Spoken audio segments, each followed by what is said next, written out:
Bueno, buen día. Hoy vamos a analizar el régimen penal tributario de la República Argentina.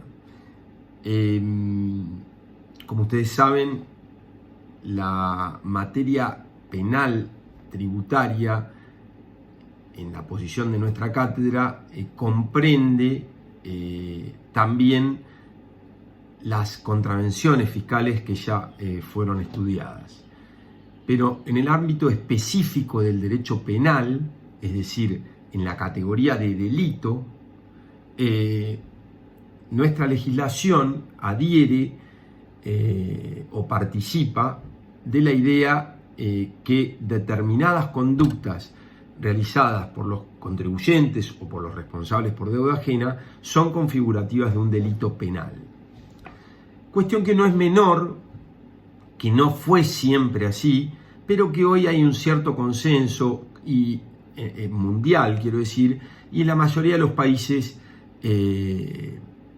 determinado tipo de conductas califican como delito penal tributario. También es posición de la cátedra considerar al régimen penal tributario como derecho penal y que simplemente se dicta en esta materia por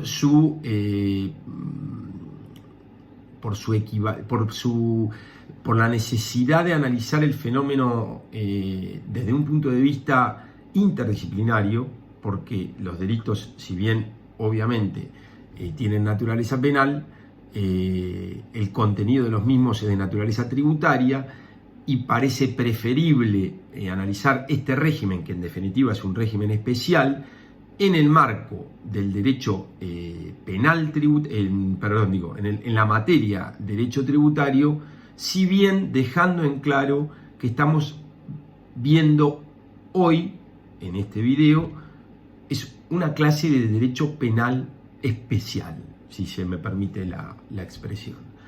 La historia argentina en relación a considerar determinadas conductas como delitos penales tributarios no es una historia frondosa. Hubo una primera ley, que fue la 20.658, que pasó sin pena ni gloria, que consagró algunas conductas como delito penal. Luego pasamos a la polémica ley 23.771, de fines de los años 80, una ley que consideraba como delito penal tributario no solo la defraudación o la evasión de los tributos nacionales, sino también de los tributos provinciales y de los municipales, a la par que creaba una serie de figuras de peligro y convertía en delitos algunas conductas de carácter formal. Esa ley fue fuertemente criticada por la doctrina, tuvo poca aplicación práctica y fue reemplazada por la 24.769. Esta segunda ley, tercera en el tiempo, pero esta segunda ley en relación a la real vigencia en el tiempo, la 24.769, fue una ley de buena técnica legislativa que saca de la posibilidad de castigar como delito a las conductas defraudatorias de tributos provinciales y municipales, dejando solo a los tributos nacionales, y regula una serie de delitos fiscales especiales en relativo a tributos específicos, otros atributos de la seguridad social y a otros que se denomina delitos fiscales comunes. Esa estructura normativa tuvo cierta vigencia en el tiempo. En el año 2011 es reemplazada por una ley que es la ley 26.735, que va a tener una corta vigencia en el tiempo, hasta ser reemplazada por la ley 27.430, que es la que hoy nos rige. No está de más decir que la ley 27.430 deroga el régimen anterior, ¿sí? en este caso el anterior era el de la 26.735, que modificaba a la 24.769. ¿Por qué hago todas estas aclaraciones? Porque, bueno, en el transcurso de la clase van a ir notando que una cosa es la intención del legislador y otra cosa es la puesta en práctica o la efectiva vigencia de la normativa de carácter penal para castigar los delitos tributarios. Es decir, para elevar a la categoría de delitos determinadas conductas que se consideran disvaliosas de parte de los contribuyentes.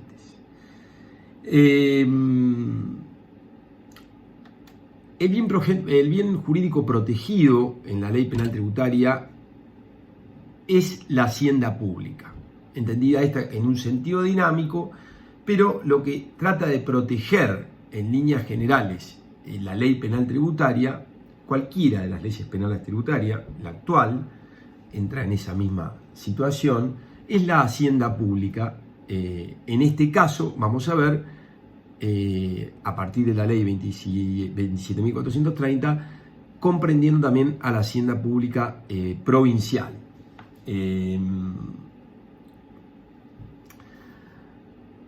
La verdad que luego de muchos años de dar el régimen penal tributario, dar en clase el régimen penal tributario, de participar de distintos congresos y seminarios de la especialidad, el sabor que nos queda a los especialistas, a los operadores del sistema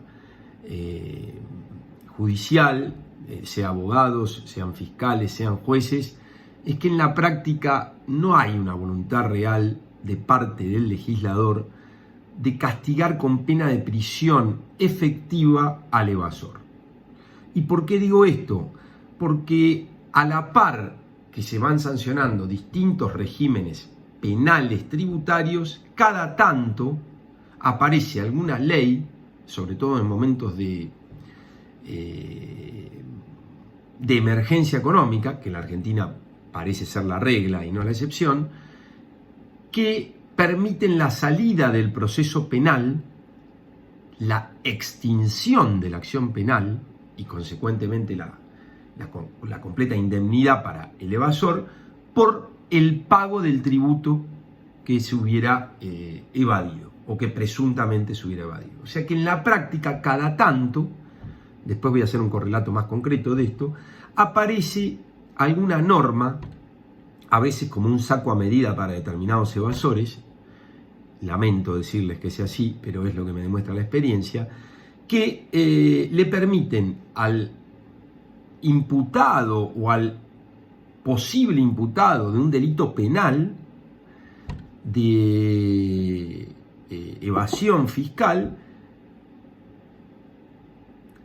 meterse en un plan de pagos, suspender el curso de la acción penal y una vez que ese plan de pagos es efectivamente cumplido, la acción penal se extingue y aquí no ha pasado nada. Por eso digo que una cosa es la teoría en relación a la ley penal tributaria y otra cosa es lo que ha pasado en la práctica durante todos estos años. En concreto, y en relación a la ley 24.769, que es la que rigió mayor tiempo, tenemos que en el año 2008, la ley 26.476 estableció un mecanismo de salida del proceso penal mediante la adhesión a un régimen de facilidades de pago. Había un gobierno de determinado color político, pero en el 2016, con un gobierno de otro color político, se sancionó la ley 27.260 y de nuevo se le permitía a estos presuntos evasores, mediante la adhesión a un plan de facilidades de pago, en cómodas cuotas, que una vez cancelado el mismo, se extinguía la acción penal. Otro tanto ocurre en la actualidad, con la ley 27.441, que está plenamente vigente y que permite, mediante la adhesión a un régimen de facilidades de pago, suspender el curso de la acción penal y, una vez cancelado el plan, extinguir la acción penal por pago. Todo esto es independiente del Instituto de la Extinción de la Acción Penal, que regula la propia ley 27.430, lo que se denomina la fuga del proceso, a la que voy a aludir más adelante. Pero yo, como introducción, quiero pintar este panorama. Por un lado, el legislador nos dice: es grave evadir tributos. Es tan grave que no solo lo será en relación al Estado Nacional, sino también a los estados provinciales. La evasión de determinados de tributos provinciales o nacionales, en determinadas circunstancias que vamos a ver en el transcurso de la clase,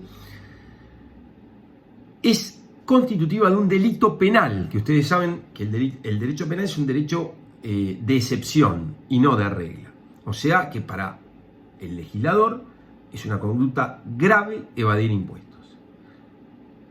Paralelamente, en la misma ley 27.430 vamos a ver que se puede extinguir la acción penal de una cantidad de delitos por pago, ¿sí? En la propia ley 27.430. Pero además, cada tanto, en relación a la 27.430, tenemos la 27.541, que tiene un régimen especial de facilidades de pago, mediante el cual se suspende, para aquellos sujetos que estén denunciados penalmente, se suspende el curso de la acción penal, y si el contribuyente paga la totalidad del plan, la acción penal queda extinguida. O sea que, a la par de contar con un procedimiento específico de salida del proceso por pago en la propia ley penal tributaria, en este momento hay una ley en curso, la 27.541, que permite también, digamos, terminar con el proceso penal y eventualmente extinguir la acción penal por pago si se lo cumple totalmente el plan de facilidades de pago. A mayor abundamiento, ahora, junio de 2020, Presidencia de la Nación, el Poder Ejecutivo Nacional, ya avisó que se va a lanzar una nueva moratoria, un nuevo plan de facilidades de pago, en esta oportunidad vinculado a la pandemia. Y no me sorprendería, no tengo el texto del proyecto, pero no me sorprendería que comprenda también la extinción de la acción penal por pago en planes de facilidades de pago. Eso como introducción a la materia. Este es el panorama. Argentina tiene un régimen penal tributario, hoy regido por la ley 27.430, y por otro lado, contempla ese régimen la posibilidad para determinados delitos, no para todos, pero sí para aquellos que contienen una condición objetiva de punibilidad, que después vamos a ver qué es, la posibilidad de fugarse del proceso, así lo denomina la doctrina, mediante el pago de la deuda, y además cada tanto, como vuelvo a repetir, aparece alguno de estos regímenes que en cómodas cuotas le permite al contribuyente suspender el curso de la acción penal y, una vez cancelado la totalidad del plan, dar por extinguida la acción penal, ¿no? Con la consecuente indemnidad penal para ese sujeto que pudo haber evadido una cantidad significativa de impuestos. Ese es el panorama, ese es el principio. Digamos, no exagero si digo que en muchos aspectos el régimen penal tributario argentino termina de una u otra manera como una especie de derecho penal simbólico. Hay condenas, pero son pocas. Son pocas. Y esto es una especie de frazada corta, ¿no? Porque, digamos, en un régimen tributario armónico, creo que nadie discutiría la necesidad de contar con un régimen penal tributario para aquel sujeto que no pague tributos. En un contexto como el de Argentina, con una presión tributaria de las más altas de América Latina, y que no tiene una adecuada contraprestación de servicios por parte del Estado, lo que le ocurre finalmente al legislador es que advierte que hay como una cantidad inusitada de delincuentes tributarios, para llamarlo de alguna manera, y que eso está motivado en varias razones, pero que una de ellas es que el contribuyente, cansado de pagar impuestos y no obtener un servicio adecuado a cambio, busca el subterfugio de la factura apócrifa, de la doble contabilidad, para pagar menos impuestos. No lo estoy justificando, sino que estoy explicando una situación que está constatada, digamos. Una cosa es el delincuente tributario, que lo hay y en cantidad, y otra cosa es el sujeto que, en aras de mantener un margen de rentabilidad o a veces para poder mantener la empresa abierta, busca algún artilugio para pagar menos impuestos y a veces incurre en delitos penales. Cuando viene la crisis, que en Argentina es cada 6 o 7 años, o a veces, ahora ya podríamos decir que es casi constante, los juzgados federales básicamente se llenan de denuncias penales tributarias. Entonces tiene que aparecer el plancito que en definitiva termina dándole la posibilidad al presunto evasor de adherir a un plan de facilidades de pago en cómodas cuotas y una vez pagada la última cuota, extinguir la acción penal. Ese es el panorama. Yendo a la ley en sí, la ley está dividida en 5 títulos. El título 1 son los delitos tributarios. El título 2 está vinculado a los delitos relativos a la seguridad social. El título 3 son los delitos fiscales comunes. El título 4 establece una serie de disposiciones generales. Y el título 5 habla de los procedimientos administrativos y penal, cómo se vincula el procedimiento administrativo con el procedimiento penal. En relación a los delitos fiscales comunes, la figura madre es el artículo 1 de la ley penal tributaria vigente, que es el delito de evasión simple.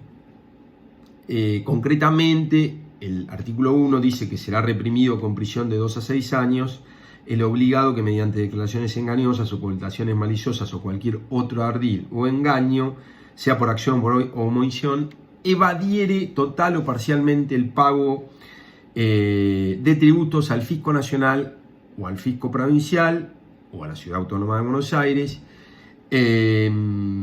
siempre que el monto evadido superase la suma de 1,5 millones de pesos, en este momento esa es la cifra, por impuesto y por ejercicio fiscal. Si el ejercicio fiscal es menor a 1 año, se va a tomar como ejercicio fiscal 1 año. Varias consideraciones sobre esta figura, que es la figura madre, la figura tipo. Es un delito doloso, y todas las figuras de la ley penal tributaria son delitos dolosos, es decir, no hay en la ley penal tributaria figuras culposas. Para la mayoría de la doctrina solo admite el dolo directo. Es una modalidad de defraudación, pero hacer defraudación de tributos requiere, para la mayoría de la doctrina, de un tipo especial, y es este. Si ustedes se fijan en el mínimo de la pena, 2 años, eso significa que permite durante el proceso que el imputado permanezca sin duda en libertad, y además la condena, si es primera condena, probablemente sea condena de ejecución condicional porque tiene una pena menor a los 3 años.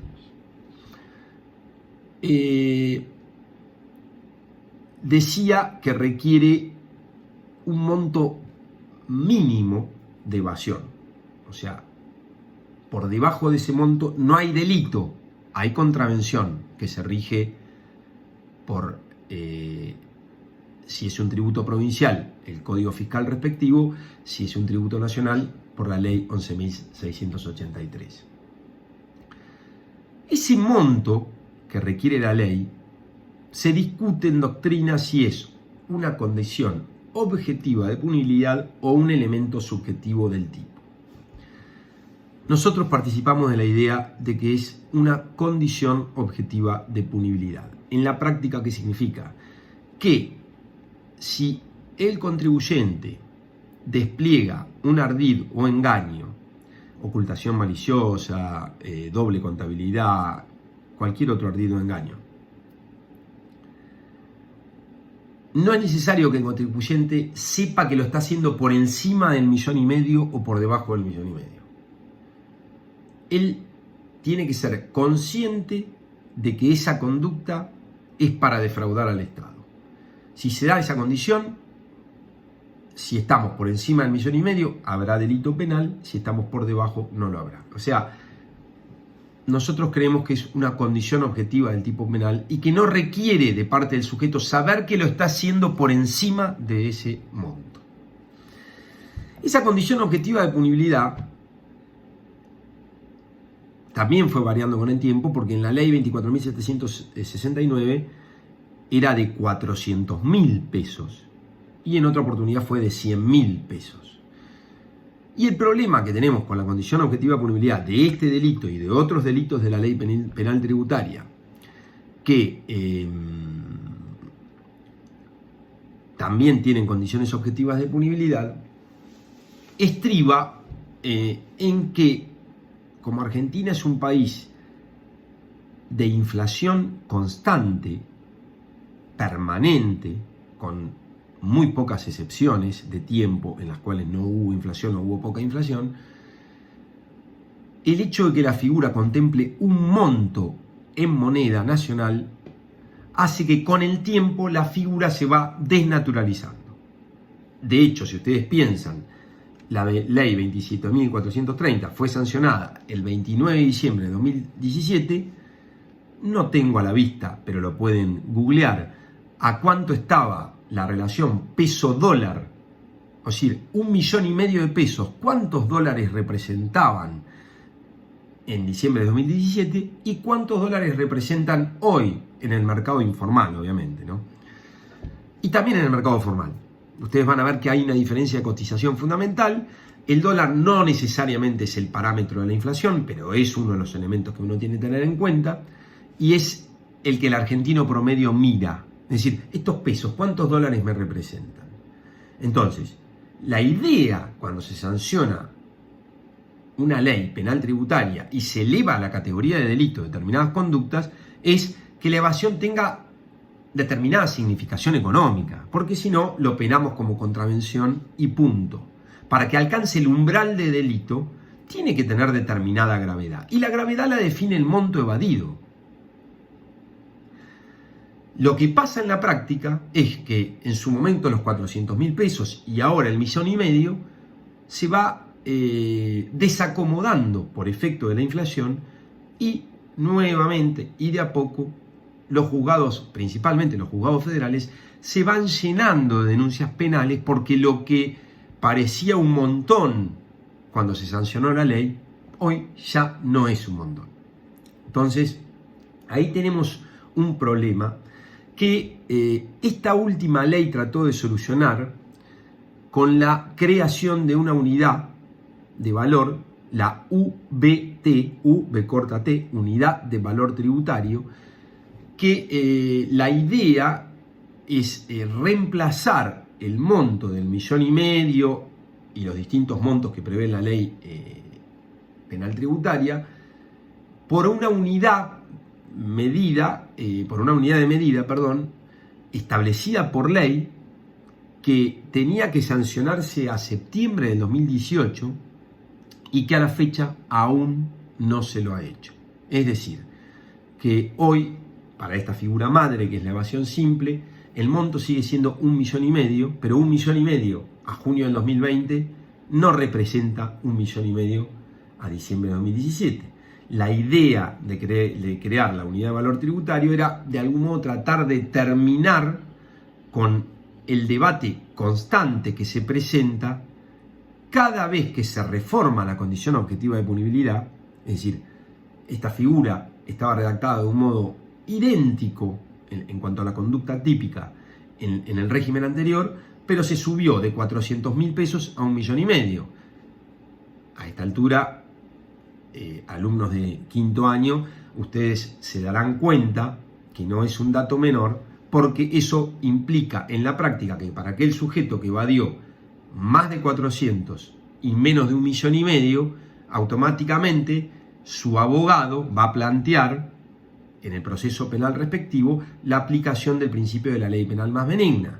Y esto abre un debate, aún hoy no cerrado por la Corte de Nación con la última ley, pero sí con leyes anteriores, de si es aplicable al procesado por un delito como por ejemplo la evasión simple la posibilidad de invocar el principio de la ley penal más benigna. Nosotros creemos que sí, porque el argumento que da en general en la fiscalía, o sea, los jefes de los fiscales, para mantener la acusación, es que en realidad cuando se eleva el monto, por ejemplo, de 400.000 pesos por impuesto y por ejercicio a 1,5 millones por impuesto y por ejercicio, no hay un cambio en la conducta típica es la misma, y por ende no hay un cambio en la valoración social del hecho, dicen los que defienden la acusación a ultranza.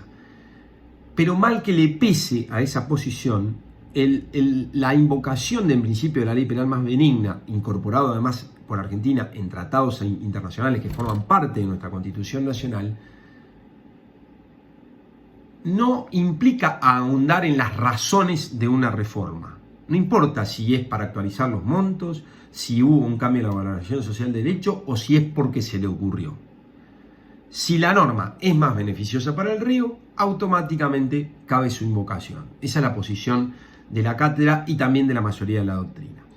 En una vieja causa, la causa Palero, con otro régimen normativo penal, y en relación a una figura, que era la defraudación de un agente de retención y percepción, la Corte explicó que se aplica este principio, y luego en el interregno que hubo, cuando la conducta típica eran los 400.000 pesos, antes del 1,5 millones, cuando pasó de 100.000 pesos a 400.000 pesos,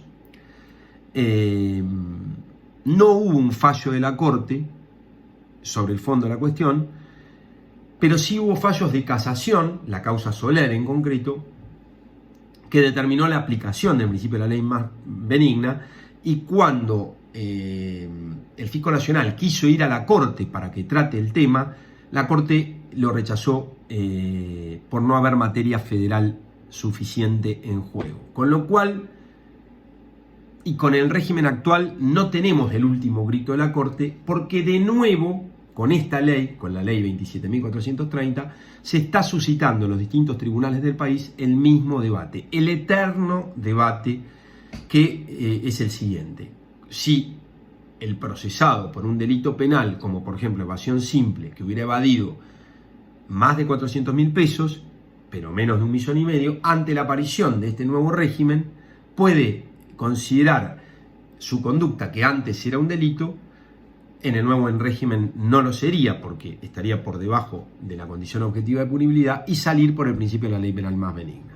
La jurisprudencia está bastante dividida y estamos esperando todos algún fallo de la Corte para dirimir la cuestión. En el interín, recuerden que esta ley contemplaba la necesidad de crear la UVT, la Unidad de Valor Tributario, para tratar de terminar con esta discusión que se presenta en periodos sucesivos de tiempo, pero aún eso no es ley, y de serlo habría que ver también cómo funciona en la práctica. Bueno, este delito, decía, es un delito doloso, tiene una pena que permite la ejecución, la pena en ejecución condicional, la condena de ejecución condicional, y requiere que el sujeto haya evadido 1,5 millones por impuesto y por ejercicio. Por impuesto puro, sin contemplar intereses y sin contemplar, por supuesto, las sanciones que, por otro lado, en el caso de un denunciado penalmente, no se aplican hasta que no haya condena penal. El 1,5 millones, entonces, significa que si el sujeto, por ejemplo, evadió 1.200.000 pesos de impuesto a las ganancias y 500.000 de IVA, no está dentro del régimen del artículo 1 de la Ley Penal Tributaria, porque tiene que ser por impuesto. Y además, recuerden que tiene que ser por ejercicio anual. En el caso que el ejercicio fiscal sea menor a un año, se toma un año. Esta es la figura madre, y recuerden que además ahora es constitutivo de delito no solo la evasión de tributos nacionales, sino también la evasión de tributos provinciales. Esto en relación a la figura del artículo 1.